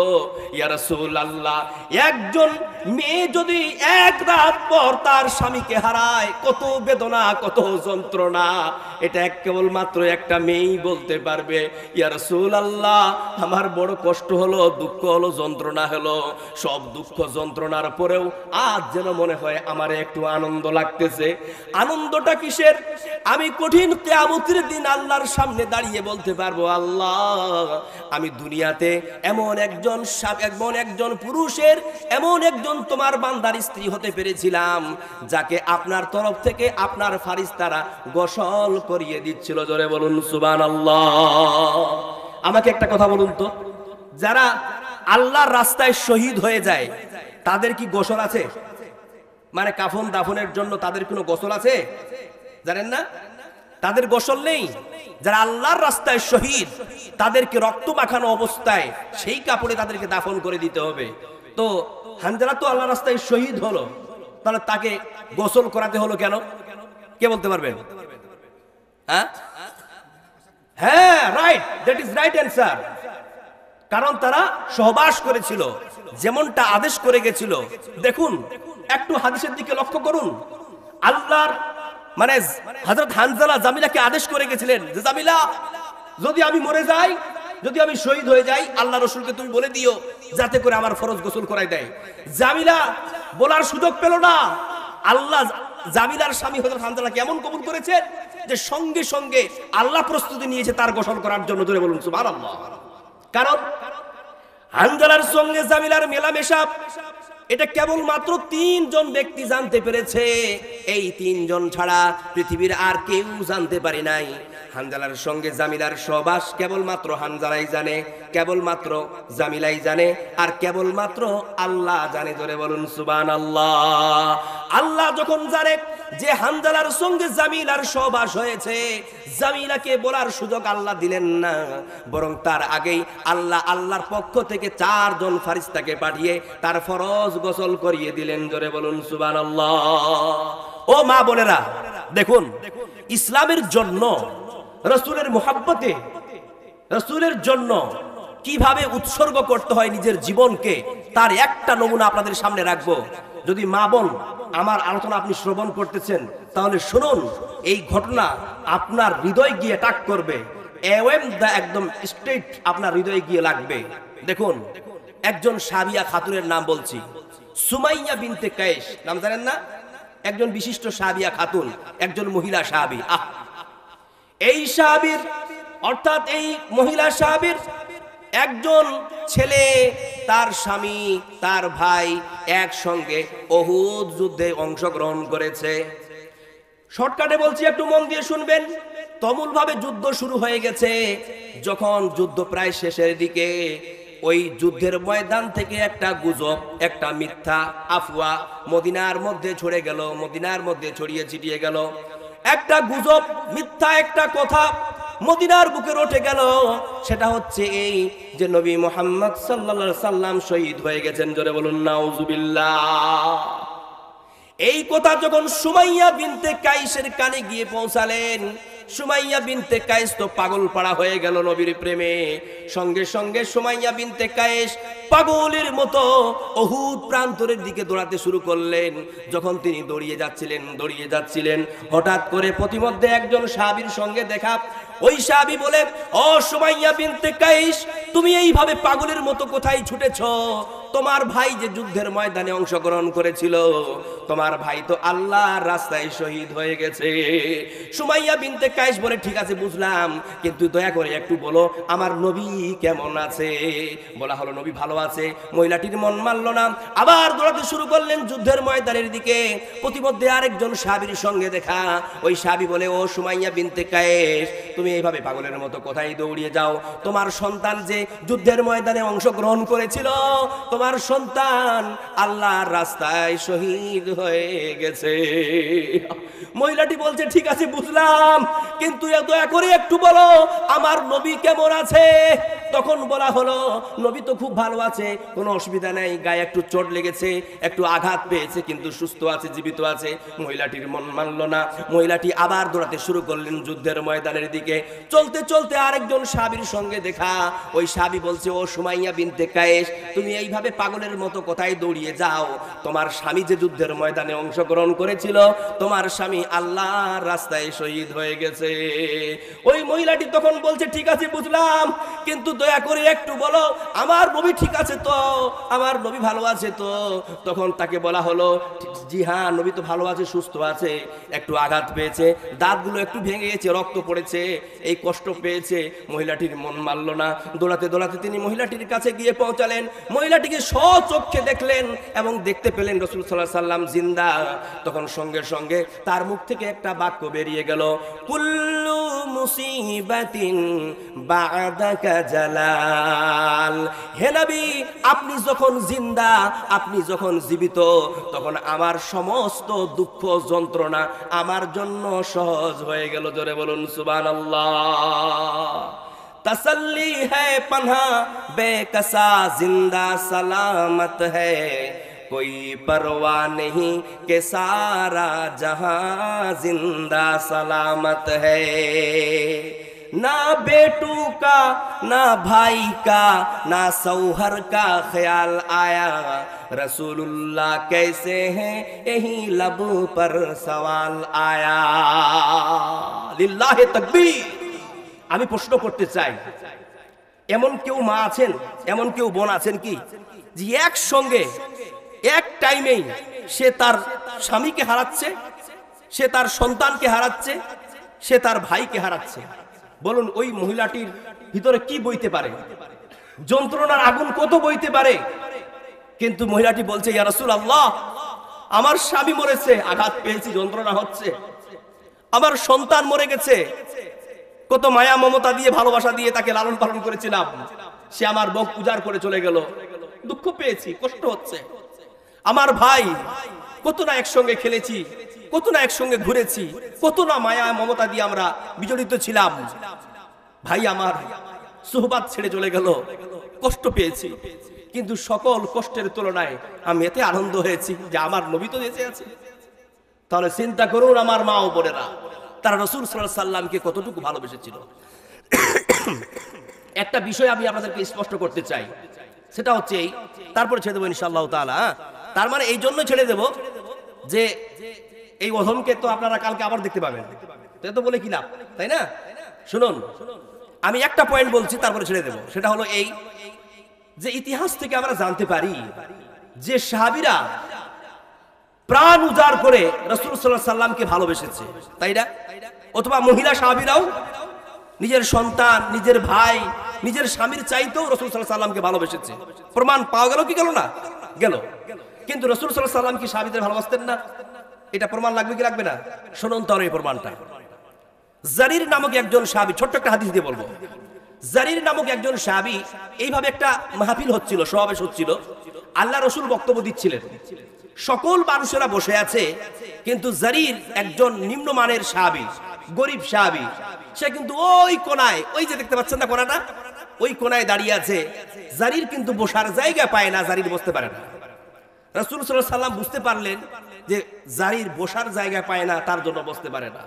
রামা রাসূলুল্লাহি সাল্লাল্লাহু আলাইহি সাল্লাম সাদুরাহু নাহাবা জারির, এই গায়ের চাদরটা খুলে জারিরের দিকে নিক্ষেপ করলেন আর বললেন, জারির তাস্তাহিকু মাকানান তাজলিস আলা শাদিরাত, তুমি বসার জায়গা পাও না, তুমি আমার চাদরের উপরে বসো। জারির এইটা দেখে অবাক হয়ে গেলেন, আরে আমি একজন গরিব মানুষ, অসহায় মানুষ, আল্লাহর নবী সারা বিশ্বের নেতা রাহমাতুল লিল আলামিন, তিনি তিনার গায়ের চাদরখানা খুলে আমার দিকে নিক্ষেপ করে বলছেন, জারির তুমি বসার জায়গা পাও না, তুমি আমার চাদরের উপরে বসো। জারির সঙ্গে সঙ্গে দৌড়িয়ে আসলেন, দৌড়ে এসে চাদরখানা তুলে নিলেন, আর তুলে নেওয়ার উপরে চুমু খেতে লাগলেন আর বলতে লাগলেন, আল্লাহুম্মা জিদ সারাফা নাবিয়্যিন বাদলাম মিম্মা আ'তানি। আল্লাহ, এই নবী আমারে আজ যা সম্মান দিল, যা মর্যাদা দিল, আল্লাহ তুমি আমার নবীর সম্মান আর মর্যাদাকে আরো আরো শতগুণে বাড়িয়ে দিও। জোরে বলুন সুবহানাল্লাহ। দেখুন ভাই, আপনি দুনিয়ার একজন মানুষকে আপনার নেতা বানিয়ে নিলেন, তার মুরিদ হয়ে গেলেন, তার পিছনে গোলামের মতো ঘুরে বেড়ান, চাকরের মতো ঘুরে বেড়ান, নেতা বানিয়ে মাথার তাজ করে নিয়েছেন। এ আমার নেতা, এটা আমার এমএলএ, এটা আমার এমপি, এটা আমার মুখ্যমন্ত্রী, এটা আমার প্রধানমন্ত্রী, এটা আমার প্রধান, এটা আমার মেম্বার, আহারে এর ছাড়া আমার জীবন চলে না। তাকে আপনি মাথার তাজ বানিয়ে নিয়ে আপনি গোলামের মতো তার গোলামি করে গেলেন, তার পিছনে আপনি ঘুরতে থাকলেন, কিসের মতো বলবো না, খারাপ ভাষা।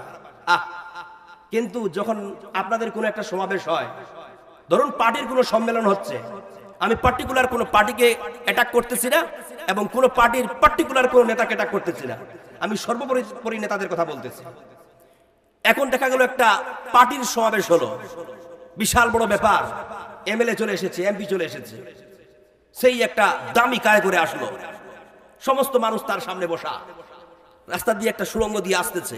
যদি একটা গরিব মানুষ খালি একটু নেতাকে ধাক্কা মেরে দিয়ে যায়, কি হল, দূর, ব্যাপারটা আলাদা, নেতার তুই ছুরি, ওই তোর কাপড় নোংরা আছে, ওর কাপড় নোংরা আছে, ওই গরিবের কাপড়ে নোংরা আছে, ওই গরিবের কাপড় যদি ওই মন্ত্রীর গায়ে লেগে যায় তো মন্ত্রীর গা তো খারাপ হয়ে যাবে। এমনও কি কোনো নেতা আছে, এমন কোনো কি মন্ত্রী আছে আপনার জন্য তার নিজের গায়ের চাদরখানা খুলে নিজের নিক্ষেপ করে বলবে, ও আমার সদস্য, ও আমার জনগণ, তুমি আমার এই চাদরের উপরে বসো? আছে এরকম নেতা? আরে নেতা তার ওই দামি কাপড়টা তোর পায়ের তলে বিছাবি? আমার বিছাবি না, তোমাকে চুষে চুষে খাবে। আল্লাহ পাক রব্বুল আলামিনের নবী হচ্ছেন আমাদের জন্য বিশ্ব নেতা, সবচাইতে বড় নেতা হলো আমার নবী। নবীর গোলামি করতে পারলাম না, নবীর অনুকরণ করতে পারলাম না, কিন্তু দুনিয়াতে আমরা একজন ব্যক্তিকে নেতা বানিয়ে তার অনুকরণ করেই চললাম। কি ব্যাপার ভাই, চলে যাচ্ছেন যে? শুনুন ভাই, অ্যাটেনশন প্লিজ। কতক্ষণ হলো সভাপতি সাহেব? 1 ঘন্টা 20 মিনিট না 12 মিনিট। আমি একটা কথা বলি, বিষয়টা হচ্ছে এরকম, আলোচনা আপনারা কালকে শুনতে পাবেন, ঠিক আছে? কারণ একটা কথাই আছে যে বাড়ির গরু দুয়ারের ঘাস খায় না, তাই না? আর কি যেন বলে একটা কথা, ছেপা না কিনে কি বলে একটা কথা, আরো একটা প্রবাক্য আছে ভাবে। বিশ্বাস করবেন না, আজ থেকে মনে হয় আইডিয়া করে বলছি, 10-12 দিন আগে হবে ইনশাল্লাহ, আমি আসামের 3টা প্রোগ্রাম করে এসেছি। আসামে যখন আমি এন্ট্রি করলাম, পাগলের মতো অজস্র জনতা। সোশ্যাল মিডিয়া দেখলে আপনি তো নিজে অবাক হয়ে যাবেন। কিন্তু মনে হচ্ছে এই যে দিনাজপুরের বাড়ি, এখানে থাকে, কি বলে না বলে, তাই না? স্বাভাবিক। আসেন, আমি একটা যাক আমি কটাক্ষ করতেছি না, শুধু ঘটনাটা বলতে চাইছি। আমি অবশ্যই ভালোবাসি আলহামদুলিল্লাহ। এই হরিশ্চন্দ্রপুর বরাবর, হরিশ্চন্দ্রপুর 12 ঘড়িয়া একটা আমার জালসা হলো। তো আমি দ্বিতীয় বক্তা, আমি বক্তব্য দিচ্ছি, বক্তব্য শেষের দিকে আর ইয়াসিন ঢুকলো, ঠিক আছে? ইয়াসিন সাহেব বর্ধমানে। তো যখন ঢুকেছে, তো আল্লাহ কি বৈচিত্র্য দৃশ্য দেখতে পেলাম একটা। সব লোক পাগলের মতো খাড়া হয়ে গেছে, স্টেজে যতগুলো আলেম ওলামা সব খাড়া হয়েছে। হ্যাঁ, খাড়া হয়ে গেছে মানে হতভম্ব, মানে সব পাগল। আর আমি কিন্তু বক্তা, আমি কিন্তু ভয়ে খাড়া হয়ে গেছি আমিও খাড়া হয়ে গেছি। তখন ইয়াসিন সাহেব বলছে এই খাড়া কি হবে এখনকার? তখন ইয়াসিন সাহেব আমাকে বলছে, আমাকে বলছিলেন, ওর সঙ্গে প্রথম দেখা আমার ওটা। তো বলছে আপনি বলুন। মানে মনে হয় তো আমার কথা তো তার কানে যাচ্ছিল। তো বলছে আপনি বসুন, আপনি চালিয়ে যান, নাহলে ঠিক হবে না। তখন আমি আমার বক্তব্য শুরু করলাম। 5টা মিনিটও বসে থাকলো, পরিবেশটা একটু নিয়ন্ত্রণ হয়ে গেল। তারপর উনি আসলেন, মাশাআল্লাহ বক্তব্য রাখলেন। আধা ঘন্টা হয়তো বা 45 মিনিট বক্তব্য রেখেছিলেন। তারপরে তিনি ছেড়ে দিলেন। তিনি 1 ঘন্টার উপরে কথা বলেন না। তিনি কত টাকা নিয়েছিলেন জানেন? 25,000 টাকা। আর আমি 2 ঘন্টা ধরে কত টাকা কালেকশনও করে দিয়েছিলাম আর বক্তব্য দিলাম। আমাকে কত দিল জানেন? বলবো না, লজ্জা লাগবে। আসলে বিষয়টা হচ্ছে এরকম। অথচ জনগণ যদি একটু মন দিয়ে বুঝতে চেষ্টা করে আমার আলোচনা কতটা মূল্যবান ছিল, ওই জনগণ কিন্তু টের পেয়েছে। আসলে ভাইরাল হতে হবে। সাদ্দাম সাহেব, আপনাদেরই সাদ্দাম সাহেব, আমার সঙ্গে ফোনে কথা হয়। ইনি এত সুন্দর গজলগুলো পরিবেশন করেন, এত সুন্দর করে কণ্ঠ করে বক্তব্য রাখেন, এত সুন্দর আলোচনা করেন, আপনারা কিন্তু মূল্য দেন না। আমি ছোট বক্তা বলে এখন এরকম কোনো ডেট নিয়ে যেতে পারছি না, কিন্তু আলহামদুলিল্লাহ একটা দিন আসলে তিনাকে নিয়ে যাব। আমার মনে হয় তিনাকে যদি অপরিচিত জায়গায় দাঁড় করিয়ে দেওয়া যায়, তার বক্তব্য মানুষ মন দিয়ে শুনবে এবং তার বক্তব্য মূল্যায়নও হবে। আমি ভাইকে পরামর্শ দিয়েছিলাম, কিন্তু আপনাদের সামনে বক্তব্য রাখে, ও সাদ্দাম, ওই বাড়ি আমার বাড়ির পাশে, ও লুঙ্গি ঘুরে বেড়ায়। আসলে বিচারটা এরকম। তাই আমি সাদ্দাম সাহেবকে বলি যে আপনি চলে যান দূরে, আপনি গ্রামে কোনোদিন সম্মান পাবেন না। সম্মান যদিও পান তো এটা অবহেলার দৃষ্টিতে পাবেন। এক সম্মান করা হয় গরিবকে, ওটা কিন্তু সম্মান নয়, ওটা দয়া। আর এক সম্মান করা হয় ধনী মানুষকে, ওটা কিন্তু দয়া নয়, বরং তার দাপটের বা তার প্রভাব প্রতিপত্তির একটা শ্রদ্ধা, তাই না? তো আমাদের যারা করা হয় এটা হলো কি গরিবের দোয়া। কেরম দয়া? সাদ্দামকে আমাদের কিছু দিতে হয় না, এই অত 500 টাকা 1000 টাকা ধরে যাবেন, চা পান খাইস, আপনারা কিন্তু ফোকটে একটা বক্তা পেয়ে যাচ্ছে। এটা দয়া করছে না তার মধ্যে, আপনি তাকে একটা সুযোগ নিয়ে করছেন। অথচ এই সাদ্দাম সাহেব যখন আবার বাইরে গিয়ে বক্তব্য রাখবে, তাকে হয়তো 5-6 হাজার টাকা পর্যন্ত দিয়ে দিবে, তাই না? তাহলে বিষয় হলো এরকম যে মানুষকে জাস্টিফাই করুন তার জ্ঞান গর্ব আলোচনার উপর ডিপেন্ড করে, তার ব্যক্তিত্ব দেখে করবেন না। আমি ছোট হতে পারি, কিন্তু আমার কথাগুলোর উপরে, আমার আলোচনার উপরে আপনাকে ডিপেন্ডেন্ট হতে হবে। এবার আপনি মনে মনে ভাববেন ছোট মানুষ, ব্যাপারটা আলাদা, দাম বেড়ে গেল। আর এরকম হলে দাম বেড়ে যায়। ডাক্তার জাকির নায়েক যখন প্রথম প্রোগ্রামে আসে, তিনি বলেছিলেন যখন আমার ফার্স্ট পাবলিক লেকচার হয়, আমাকে দেখতে কেউ সিঙ্গার মতো মনে হচ্ছিল। সিঙ্গার মতো, বুঝলেন সিঙ্গা কাকে বলে? সিঙ্গার মতো শুকনা, খিড়খিড়া। তো সমস্ত ইসলামিক স্কলাররা বসে আছে, ডাক্তার জাকির নায়েক একজন স্কলারের মধ্যে পড়ছেন, তাকে বক্তব্য দিবে ডাকা হবে। অনেক ইসলামিক লেকচারার রয়েছেন। তো সবাই মানে ভাবে ফুসকাটা কি কইবি, এ তো ডাক্তার, মনে মনে বলে এ তো ডাক্তার, এ কি বলবে? কোরআন হাদিসের জ্ঞান গর্ব আলোচনা হবে। এটা তো আর আপনাদের এই গ্রামের জালসা নয়, বিশাল একটা মহাসম্মেলন। এখানে বিশাল বড় বড় ইসলামের যারা গভীরতায় ডুবে আছে তাদেরকে ডাকা হয়েছে। তো এর মাঝে তারা যখন দেখছে না ডাক্তারকে হেংলা বোকার মতো দাঁড়িয়ে আছে, খিড়খিড়া, এ কি বলবে, এই নিয়ে হাসাহাসি করতে হচ্ছিল ওই লোকগুলো। যখন ডাক্তার জাকির নায়েক উঠলেন, মাত্র আধা ঘন্টা বলেছেন, প্রত্যেকটা আয়াত, প্রত্যেকটা হাদিস এত সুন্দর করে কট করে বিষয়টাকে স্পষ্ট করলেন, সমস্ত লেকচারাররা অবাক হয়ে গেছে। মারাত্মক বিষয়, এতগুলো তথ্য সে কি করে উদ্ধার করেছে। জীবন শুরু হয়ে গেল। আজ তিনি আকাশে উঠতেছেন, যত তাকে আপনি নামার চেষ্টা করেন, আরে আপনি তো জমিনে আছেন, সে তো আকাশে উড়ে, তাই না? আমার মুসলমান ভাইরা, আমার কথা হলো, আমি কোথায় ছিলাম বলুন তো, কে বলতে পারবেন? আমি ছিলাম এই জায়গায় যে রাসূল সাল্লাল্লাহু আলাইহি সাল্লামকে শুধু সাহাবীরা ভালোবাসতেন তা নয়, বরং সাহাবীদের জন্য, আমার উম্মতদের জন্য রাসূল সাল্লাল্লাহু আলাইহি সাল্লাম নিজের প্রাণ বিসর্জন দিয়েছেন, নিজের সব কিছু করেছেন।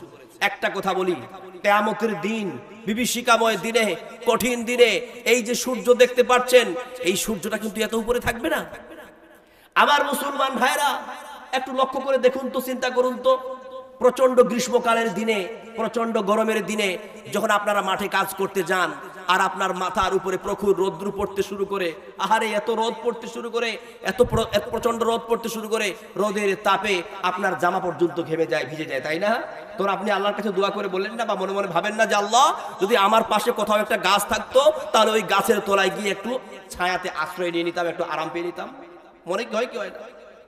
আমার মুসলমান ভাইয়েরা, কিয়ামতের দিন এত কঠিন দিন হবে, এত ভয়ানক দিন হবে, ওই দিন জমিনটা তামার মতো হয়ে যাবে আর উত্তপ্ত হয়ে যাবে। এই যে মাথার উপরে লক্ষ লক্ষ কোটি কোটি মাইল উপরে সূর্য থাকার পরেও গরমের দিনগুলোতে যখন আমাদের মাথার উপরে গরমের রোদের তাপ পড়তে শুরু করে, আমরা সহ্য করতে পারি না, ঠিক কিনা? কিন্তু আমার মুসলমান ভাইরা, কেন ইমাজিন, একটু কল্পনা করুন, ওই সূর্যটা কিয়ামতের দিন এত উপরে থাকবে না, বরং ওই সূর্যটা মানুষের মাথার 1 মাইল অথবা আধ হাত উপরে চলে আসবে। 1 মাইল মানে বুঝতে পারলেন? কোন কোন হাদিসে 1 মাইল বলতে 1 মাইলকে ধরা হয়েছে, আবার কোন কোন জায়গায় এই হাদিসের তাফসীর করতে গিয়ে বলা হয়েছে যে 1 মাইল মানে হলো সুরমার একটা কাঠি দানা। সুরমা যে আমরা চোখে লাগাই, সুরমা যে দানিতে একটা কাঠি থাকে, ওই কাঠিটাকে মিল বলা হয়েছে। এতটা মানুষের নিকটে সূর্যটা চলে আসবে। আল্লাহ রে আল্লাহ, যখন মানুষের মাথার এত উপরে সূর্য, সূর্যের রৌদ্র মানুষের মাথার উপরে পড়তে লাগবে, আর জমিনটা তামার ন্যায় হয়ে যাবে, উত্তপ্ত হয়ে যাবে। মানুষের মাথার উপরে রৌদ্রের তাপ এমন ভাবে পড়বে, রোদের তাপে মানুষের মাথার মগজটা গলে গিয়ে কান আর নাকের ছিদ্র দিয়ে মোমবাতির মতো গলে যাবে। শুধু তাই নয়, মানুষ যে জমিনে দাঁড়িয়ে থাকবে, মানুষের পা গুলো জমিনের উপরে দাঁড়িয়ে থাকার কারণে পা গুলো ফসা পড়ে যাবে। ওই দিন এত কষ্ট হবে, এত যন্ত্রণার দিন হবে, এত বেদনাদায়ক দিন হবে। ওই দিন মানুষ এতটাই ঘেমে যাবে যে সে তার নিজের ঘামে হাবুডুবু খেতে থাকবে। কেউ কক পর্যন্ত ডুবে যাবে, কেউ বুক পর্যন্ত ডুবে যাবে, কেউ হাঁটু পর্যন্ত ডুবে যাবে, কেউ সর্বটাই ডুবে যাবে। আল্লাহর কাছে ত্রাহি ত্রাহি করে বলবে, নাফসি নাফসি করে বলবে, আল্লাহ তোমার ওই সূর্যের তাপ আর সহ্য করতে পারি না। ইয়া ইলাহাল আলামিন, সূর্যের তাপে আমাদের কলিজাটা ফেটে যাচ্ছে, আল্লাহ আমার গলা শুকিয়ে গেছে, আল্লাহ একটু পানি দাও। আল্লাহ পাক রব্বুল আলামিন ফেরেশতাদের মাধ্যম দিয়ে তখন নোংরা পচাযুক্ত গন্ধযুক্ত পানি তাদেরকে দেওয়া হবে। ওই পানিটা যখন তারা গিলবে, সঙ্গে সঙ্গে পান করার সাথে সাথে ওই পেটের নাড়ি ভুড়িগুলো পিছনের দরজা দিয়ে খসে পড়বে। ওই দিন মানুষ এত পাগল হয়ে যাবে, বেচैन হয়ে যাবে।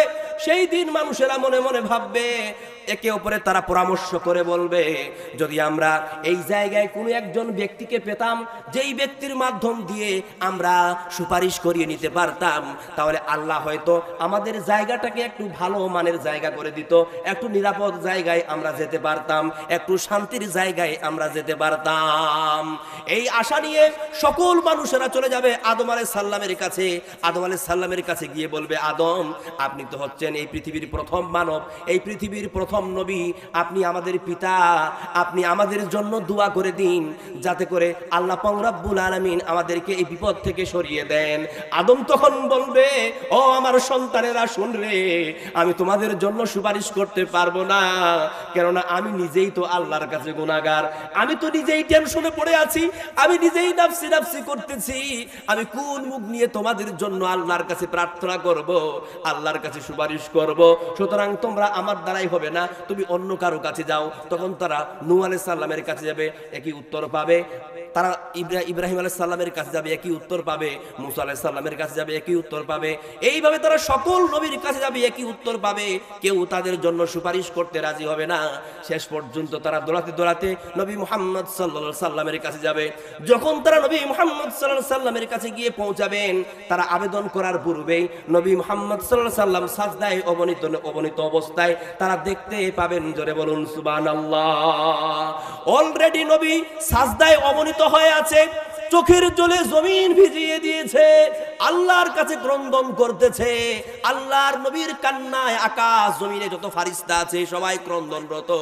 আল্লাহ আওয়াজ দিয়ে বলবেন, ইয়া মুহাম্মদ ইরফা রাশাক, হে মুহাম্মদ, হে আমার হাবিব, তুমি তোমার মাথাটাকে উত্তোলন করো। সালতু উতা, তুমি চাও তোমাকে দেওয়া হবে। ইশফা তুশফাত, তুমি সুপারিশ করো, তোমার সুপারিশ কবুল করা হবে।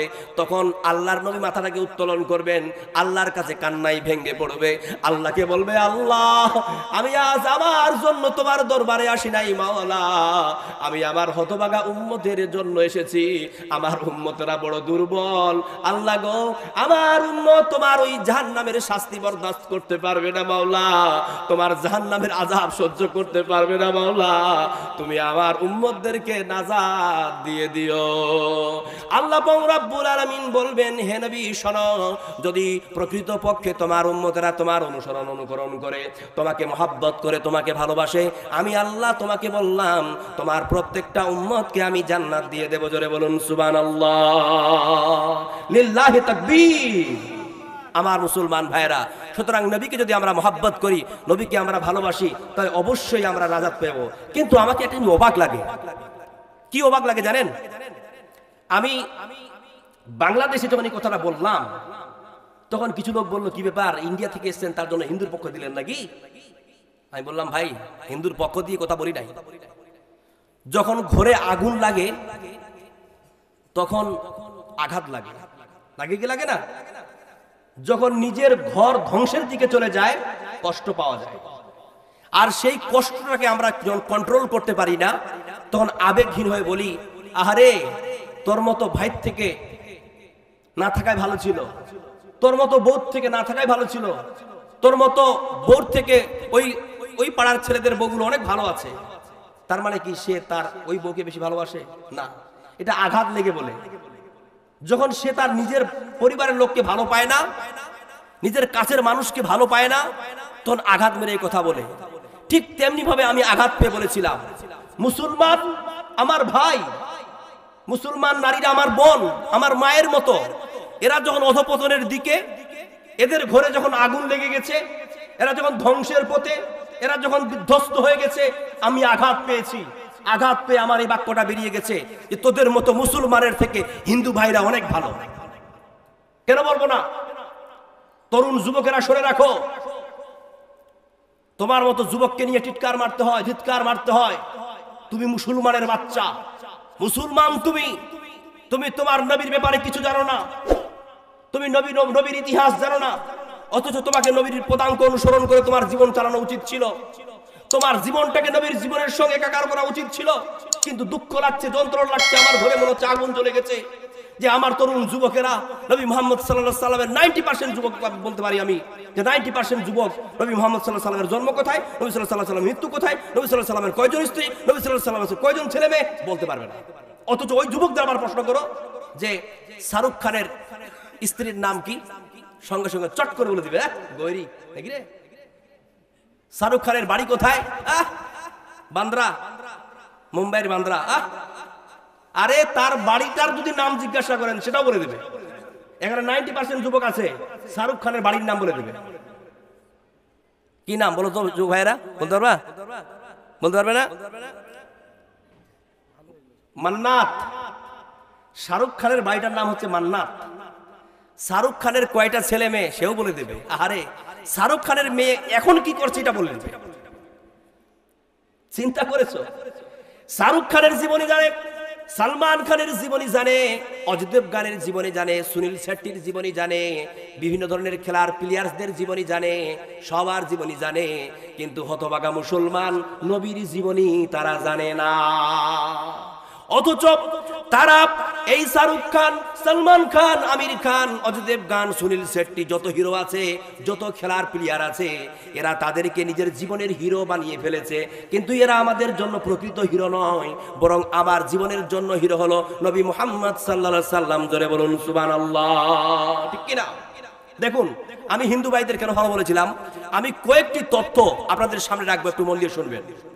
আপনি যদি ইংল্যান্ডের ব্রিটিশ মিউজিয়ামে যান তো দেখতে পাবেন সাদা পাথরের ফলকে লেখা আছে, as a father, as a teacher, as a law giver, as a law maker, as a reformer of the society, Muhammad is the superman of the world.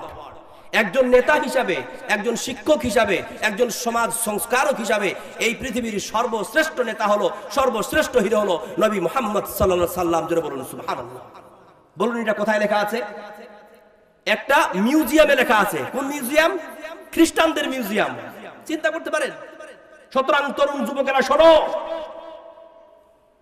সুপারম্যানের T shirt পরলেই Superman হওয়া যায় না, সুপারম্যানের স্টিকার লাগালেই সুপারম্যান হওয়া যায় না, সুপারম্যানের tattoo লাগালেই Superman হওয়া যায় না।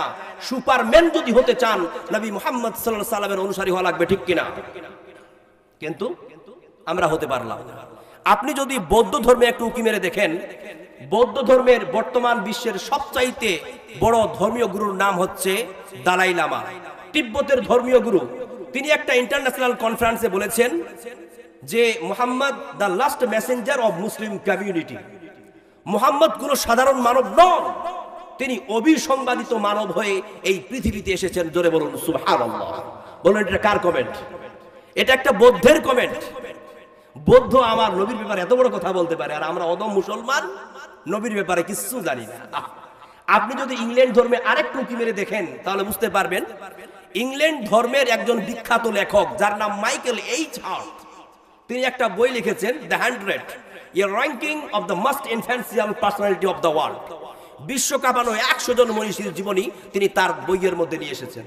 তিনি তার ধর্মের নবী জিসাস খ্রিস্ট ঈসা আলাইহিস সালামের জীবনী নিয়ে এসেছেন, মুসা আলাইহিস সালামের জীবনী নিয়ে এসেছেন, জোসেফ ইউসুফ আলাইহিস সালামের জীবনী নিয়ে এসেছেন, আদম আলাইহিস সালামের জীবনী নিয়ে এসেছেন, আব্রাহাম ইব্রাহিম আলাইহিস সালামের জীবনী নিয়ে এসেছেন, আইজাক নিউটনের জীবনী নিয়ে এসেছেন, দালাই লামার জীবনী নিয়ে এসেছেন। এভাবে তিনি 100 জন বিশ্ব কাঁপানো নেতাদের জীবনী নিয়ে এসেছেন বা মনীষীদের জীবনী নিয়ে এসেছেন। কিন্তু সবচাইতে আনন্দের বিষয় আর মজার বিষয় কি জানেন? যে তিনি তার বইয়ের ফার্স্ট র্যাঙ্কিং এ প্রথম নম্বরে যার নাম নিয়ে এসেছেন তিনি হলেন আমার প্রিয়, আপনাদের সকলের প্রিয় নবী মুহাম্মদ সাল্লাল্লাহু আলাইহি সাল্লাম। জোরে বলুন সুবহানাল্লাহ। চিন্তা করতে পারেন? আমি বাদ দিলাম দূরের কথা, আমাদের ভারতের মাটিতে একজন মানুষের কথা বলবো। নাম কি? মহাত্মা গান্ধী। নাম শুনেন নাই? ব্রিটিশ খেদাও আন্দোলনের প্রধান। তিনি ব্যারেট ল করেছেন ইংল্যান্ড থেকে। তিনি পেশায় একজন ব্যারিস্টার। তিনি বলছেন যে আমি শুনতে পাচ্ছি আমাদের ভারতের মাটিতে একটা লোকের নাম মোহাম্মদ। মোহাম্মদ কে? সে মোহাম্মদ। এই মোহাম্মদ সম্পর্কে জানার জন্য আমার অন্তঃকরণের মধ্যে কিউরিসিটির জাগ্রত হলো। তখন আমি করলাম কি, মোহাম্মদের জীবনীমূলক একটা বই বের করলাম। বই বের করার পর, একটা কিতাব বের করার পরে, বুক বের করার পরে আমি বইটাকে অধ্যয়ন করলাম, সেটাকে আমি রিসাইটিং করলাম, পড়লাম। পড়ার পরে তিনি লাস্টে কমেন্ট করেছেন, I am scan lot of biographies in my life. আমি আমার জীবনে বহু মানুষের জীবনী পড়েছি, কিন্তু but the biography of Muhammad সাল্লাল্লাহু আলাইহি ওয়াসাল্লাম was an unique and parallel fantastic biography. কিন্তু মুহাম্মদের মতো অতুলনীয় জীবনী ও সাধারণ জীবনী আমি আর কোথাও পাই নাই। জোরে বলুন সুবহানাল্লাহ। চিন্তা করতে পারেন নবীর ব্যাপারে তারা এই কথাগুলো কখন বলতে পেরেছে? নিশ্চয়ই তারা নবী মুহাম্মদ সাল্লাল্লাহু আলাইহি ওয়াসাল্লামের ব্যাপারে কি করেছে? পড়াশোনা করেছে।